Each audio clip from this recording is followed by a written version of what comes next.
Let me ask you something, Will. Is your phone allowed in your bedroom? Yes or no? Tell the truth. Yeah. Don't look away from me, Will. By my bedside. It's by your bedside. Yeah. I think for most people, it goes by their bedside. Well, there's some research, some various opinions, because obviously there's opinions exist that your phone shouldn't live there, that you should actually not let it in the bedroom. Have you heard of any of these ideas? I feel guilty.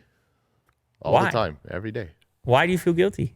Well, go ahead. I feel like there's just radiation circling around. Oh, you're more on that when side. It's charging. You're more on that side, having it near your head. Could be damaging. This particular article is more on the side of the habit-forming portion. Oh. That by having it so close to you, it's disrupting your...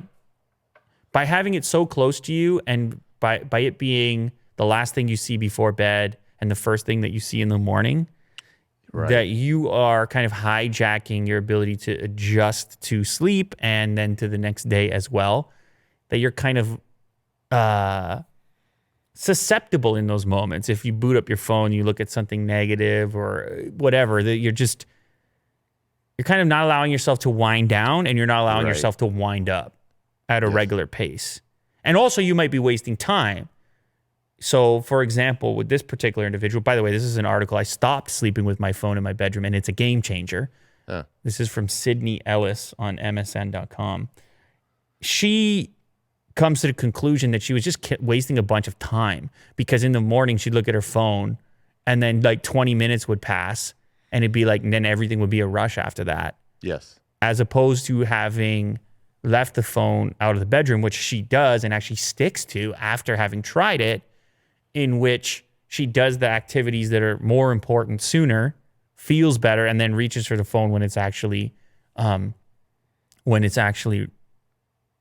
more convenient or more productive to do so. The other thing that she says is it was like at first there was an anxiety around the phone not being there, but then eventually that turned into calm because it wasn't even an option. It was charging in the living room. So anyway, I thought it was interesting. I haven't done it. My phone sits there on the bedside table. I think most people's do. It acts as your alarm clock if you use one for many people. And it's hard to not look at it before going to bed or immediately after waking up. I understand that's difficult to do. You feel like, oh, time to catch up. Let's see what happened type of thing. Yeah. And there's a case of FOMO there. Yeah. I've been gone. Yeah. I haven't been logged in for the last however long you slept. And it's crazy how quickly we reach for these things. So I'm curious about the audience, what they think about it and where people are charging their phones. But if you look at all these different devices we just talked about for wireless charging, they all seem designed for the bedside table. I think pretty much people have all done that without much thinking. They just, it makes sense. It's the easiest place to put it. But I don't know. Maybe someday I'll charge the thing outside the room and see what it does for me. For me, it's not a time waster because in the morning, especially now with this dog, I'm not sleeping. She's waking up and she's got to go outside. And I'm not, my phone, I can't even have a chance. I'm like, I kind of like just waltz out of there and I don't even have a chance. So you interact with the dog first in the morning? Right now, yes. Yeah. Right now, yes. Given the time that the dog is waking up. And then same thing as far as late at night, when I hit the bed, these guys like him have me up so late that I got to go to bed as soon as I get there. So even there, I don't really need it in the room, I would say. I don't think for people who have a little more spare time, they may be able to have that process where it is the last thing they see before bed and the first thing when they wake up. Yeah. But I will say there's a franticness to the scrolling of the modern apps and things. And then there's the light component of like blitzing your eyeballs at late and early, which is a little strange because there's nothing gradual about it. Like say the sun coming up or going down, it happens gradually. Yeah.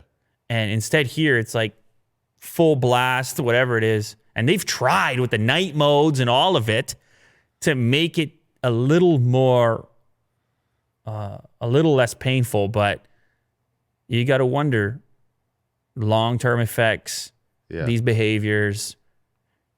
I also find just using the phone in bed ergonomically to not, I don't really like it that much with the pillow, and I don't know. So Yeah. maybe I don't have such an issue, but certainly some people probably do.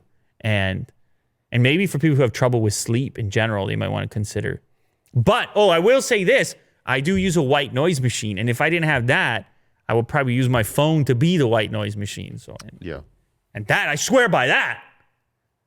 I love that agree. thing, man. That It's white great. noise machine. You don't get me started on that. I love that thing. I don't know. I couldn't survive without it, No, it's good. It's good. What's that? It's good. Oh, you have one? Yeah.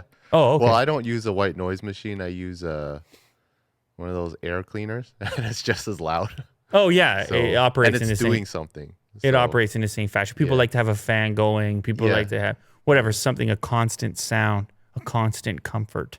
Mm-hmm. You're not going to be woken up at the tiniest drop. It depends how deeply you sleep.